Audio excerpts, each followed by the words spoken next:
amigos, ¿cómo están? El día de hoy les traigo el capítulo número 21 de esta historia que les hemos estado contando, que es Cuando Hitler robó el conejo rosa. Mamá llegó a la casa de la tía abuela Sara justo antes de Pascua y fue a ver a mamá y los niños por la tarde del día siguiente. Con ayuda de la portera, que ya estaba mejor de su pierna, mamá había limpiado y arreglado la casa para que tuviera el mejor aspecto posible, pero no se podía disimular que era muy pequeña y tenía pocos muebles. ¿No pueden encontrar algo mayor?, preguntó mamá mientras todos tomaban el té sobre el hule rojo del comedor. Nos saldría más caro, dijo mamá, sirviéndole un poco más de flan de manzana hecho en casa. Apenas podemos pagar este. ¿Pero tu marido? Mamá parecía muy sorprendida. Es la depresión, madre, dijo mamá. Supongo que habrás leído algo. Estando tantos escritores franceses sin trabajo, ningún periódico francés va a encargar a un alemán que escriba para él, y el diario parisino no puede pagar mucho. Sí, pero de todos modos. Mamá paseó la vista por el cuartito, bastante groseramente, pensó Ana, porque al fin y al cabo no estaba tan mal. Y en ese mismo momento, Max, inclinándose para atrás en la silla como de costumbre, aterrizó en el suelo echándose un plato de flan de manzana encima. No es manera de criar a los niños, acabó mamá la frase, exactamente como si Max la hubiera cristalizado para ella. Ana y Max estallaron en una risa incontrolable, pero mamá dijo: «Esas son tonterías, madre», muy secamente, y le mandó a Max que fuese a limpiarse. Lo cierto es que los niños están estupendamente, continuó, y una vez que Max hubo salido del comedor, añadió: «Max está estudiando en serio por primera vez en su vida». «Y yo me voy a presentar para el certificado de estudios», dijo Ana. Esa era una gran noticia. Madame Socraw había decidido, en vista de lo mucho que Ana había adelantado, que ya no había razón para que no se presentara al examen en el verano, junto con el resto de su curso. «¿El certificado de estudios?», dijo mamá. «¿Eso es una especie de diploma de la escuela elemental?». «Es para los niños franceses de 12 años», dijo mamá. Y la profesora de Ana está sorprendida de que la niña se haya puesto a su nivel tan deprisa. Pero mamá meneó la cabeza. «A mí todo eso me parece muy raro», dijo, y miró a mamá con tristeza. «Tan distinto de cómo te educaste tú». Había llevado regalos para todos y durante el resto de su estancia en París organizó, como en Suiza, varias salidas con mamá y los niños, con las que ellos disfrutaron mucho y que normalmente no habrían podido hacer. Pero en realidad no entendía su nueva vida. La frase «no es manera de criar a los niños» pasó a ser una especie de lema en la familia. «No es manera de criar a los niños», decía Max con voz de reproche a mamá, cuando a ella se le había olvidado hacerle los emparedados para el colegio. Y Ana meneaba la cabeza y decía: «No es manera de criar a los niños», cuando la portera pillaba a Max bajando la escalera por el pasamanos. Después de una de las visitas de mamá, papá, que generalmente lograba evitarse con ella, preguntó a mamá: «¿Cómo ha estado tu madre?». Y Ana oyó a mamá responder: «Muy amable y absolutamente carente de imaginación, como siempre». Cuando llegó el momento de su regreso al sur de Francia, mamá abrazó cariñosamente a mamá y a los niños. «Y acuérdate», le dijo mamá, «de que si te encuentras en apuros, puedes mandarme a los niños». Ana y Max se miraron, y Ana hizo con los labios como si dijera: «No es manera de criar a los niños». Y aunque eso no estaba bien después de toda la amabilidad de mamá, los dos tuvieron que hacer muecas horribles para no echarse a reír. Pasadas las vacaciones de Pascua, Ana se moría de impaciencia por volver al colegio. Todo del colegio le encantaba desde que había aprendido a hablar francés. De repente el trabajo escolar parecía muy fácil y empezaba a gustarle escribir cuentos y redacciones en francés. No se parecía en nada a escribir en alemán. Se podía hacer que las palabras hicieran cosas muy distintas, y Ana lo encontraba extrañamente emocionante. Ni siquiera la tarea era ya tan pesada. Lo más duro eran las grandes tajadas de francés, historia y geografía que había que aprender de memoria. Pero Ana y Max habían descubierto una manera de salir airosos.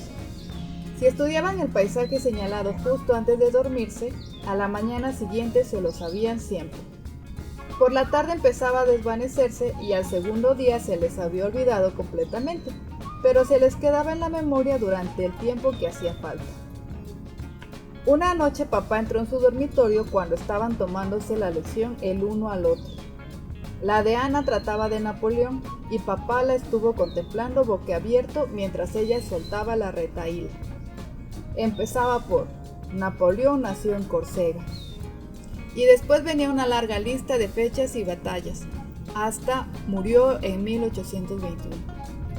«Qué manera tan curiosa de estudiar a Napoleón», dijo papá.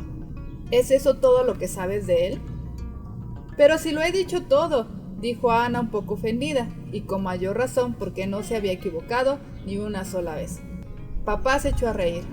«No, no lo has dicho todo», dijo, y acomodándose sobre la cama de Ana empezó a hablarles de Napoleón. Les habló de su infancia en Córcega con sus muchos hermanos, de cómo sobresalía en el colegio y cómo llegó a oficial a los 15 años y a comandante en jefe de todo el ejército francés a los 26, y de cómo hizo a sus hermanos y hermanas reyes y reinas de los países que conquistaba, pero no logró nunca impresionar a su madre, que era una campesina italiana. «Bien está mientras dure», decía ella con desdén cuando le llevaban noticias de cada nuevo triunfo.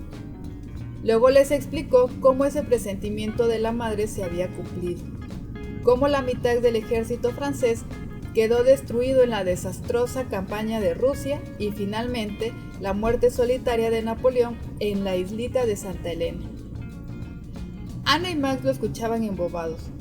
«Es igual que una película», dijo Max. «Sí», dijo papá pensativo, «igual que una película». Estaba bien, pensaba Ana, que últimamente papá tuviera más tiempo para hablar con ellos. Todo era porque, debido a la depresión, el diario parisino había reducido su número de páginas y ya no podía publicar tantos artículos suyos. Pero a mamá y papá no les parecía tan bien ni mucho menos, y mamá en particular andaba siempre preocupada por el dinero. «No podemos seguir así», la oyó un día Ana decirle a papá. «Siempre he pensado que deberíamos habernos ido directamente a Inglaterra». Pero papá no hizo más que encogerse de hombros y decir, «Ya se arreglará». Poco después de aquello, papá volvió a estar muy atareado y Ana lo oía escribir a máquina por la noche hasta muy tarde, con que supuso que efectivamente se había arreglado y no pensó más en ello. De cualquier manera, el colegio la tenía demasiado absorbida como para prestar mucha atención a lo que sucediera en casa.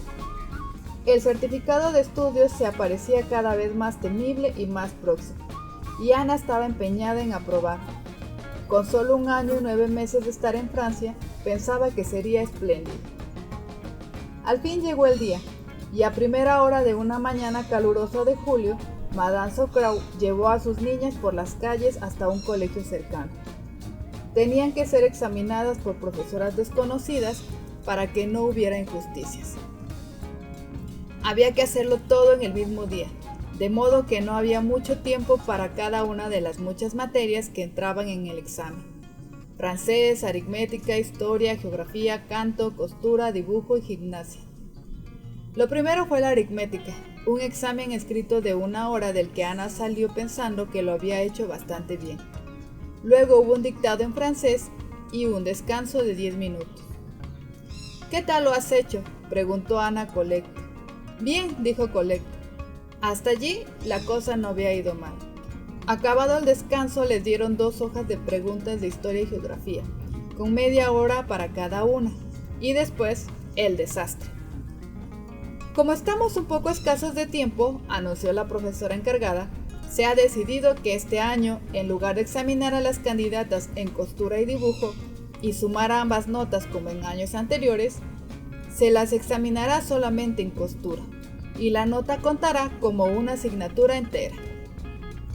La costura era lo peor que le salía a Ana. Jamás se acordaba de los nombres de los diferentes puntos, y quizá por lo mal que se le daba a mamá, no veían todo ello más que una manera lastimosa de perder el tiempo. Ni siquiera Madame Socrau había sido capaz de interesarla jamás por aquella clase. Le había cortado un delantal para que ella lo cosiera, pero Ana lo había llevado tan despacio que cuando lo acabó ya había crecido y no le servía. De ahí que el anuncio de la profesora la sumiera en un estado de profundo pesimismo, que se vio confirmado cuando le dieron un cuadrado de tela, aguja e hilo y unas cuantas instrucciones incomprensibles. Durante media hora estuvo improvisando lo que pudo, rompiendo el hilo y hurgando frenéticamente en nudos que aparecían como por arte de magia. Y al final le entregó una muestra tan sobada y arrugada que hasta la profesora encargada de recogerlos se quedó atónita al verlo. El almuerzo con Colette en el patio del colegio fue bastante triste. Si te suspenden en una asignatura, ¿te suspenden automáticamente en todo?, preguntó Ana mientras se comían sus emparedados, sentadas en un banco a la sombra.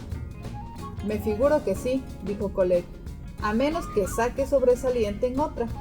Entonces te compensa. Ana repasó mentalmente los exámenes que había hecho ya. Excepto el de costura, todos los había hecho bien, pero no como para sobresaliente. Sus probabilidades de aprobar parecían muy escasas. Se animó un poco, sin embargo, cuando vio los temas de redacción que ponían por la tarde.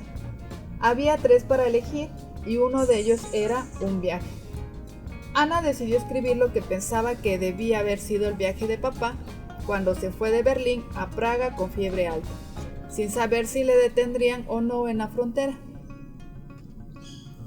Daban todo una hora para hacerlo, y conforme Ana iba escribiendo, el viaje de papá se le representaba con mayor vividez.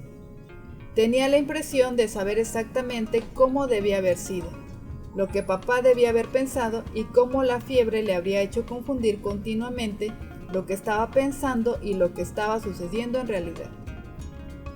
Para cuando papá llegó a Praga, Ana había escrito casi 5 hojas y tuvo tiempo justo de leerlas para corregir la puntuación y la ortografía antes de que se las recogieran. Pensaba que era una de las mejores redacciones que había escrito nunca, y si no fuera por la maldita costura, podría estar segura de haber aprobado. Los únicos exámenes que quedaban eran los de canto y gimnasia. La prueba de canto era individual, pero como se echaba el tiempo encima, fue muy breve. «Canta la Marsella», le ordenó la profesora, pero a los pocos compases la interrumpió. «Muy bien, ya vale. La siguiente». Solo quedaban 10 minutos para la gimnasia. «¡Deprisa, deprisa!», gritaba la profesora mientras las conducía en rebaño al patio y las mandaba a extenderse. Había otra profesora para ayudarla, y entre las dos colocaron a las niñas en 4 hileras largas con un par de metros de separación entre una y otra. «¡Atención!», gritó una de las profesoras. «Pónganse todas sobre la pierna derecha, con la izquierda levantada hacia adelante». Todas lo hicieron excepto Colette, que se quedó sobre la pierna izquierda y tuvo que cambiarse disimuladamente. Ana estaba muy derecha, con los brazos extendidos para mantener el equilibrio y la pierna izquierda todo lo alto que podía. Por el rabillo del ojo veía algunas de las demás, y ninguna tenía la pierna tan levantada como ella. Las dos profesoras iban pasando por entre las hileras de niñas, algunas de las cuales estaban empezando a tambalearse y a perder el equilibrio, y tomaban notas en un papel. Al llegar a Ana se detuvieron. «Muy bien», dijo una de las profesoras. «Realmente excelente», dijo la otra. «¿No te parece?» «Ah, desde luego», dijo la primera, e hizo una señal en el papel. «Ya está, pueden irse a casa», gritaron al llegar al final de la fila, y Colette corrió hasta Ana y la abrazó. «¡Lo has conseguido! ¡Lo has conseguido! Te han puesto sobresaliente en gimnasia, así que ya no importa si te reprueban en costura». «¿Tú crees?», dijo Ana, pero en el fondo estaba segura de lo mismo. Volvió a casa por las calles calurosas, desbordante de satisfacción, y con muchísimas prisas por contárselo a mamá. «¿Quieres decir que por lo bien que te tienes sobre una pierna no importaría que no sepas coser?», dijo mamá. «Vaya examen más chocante». «Ya lo sé», dijo Ana.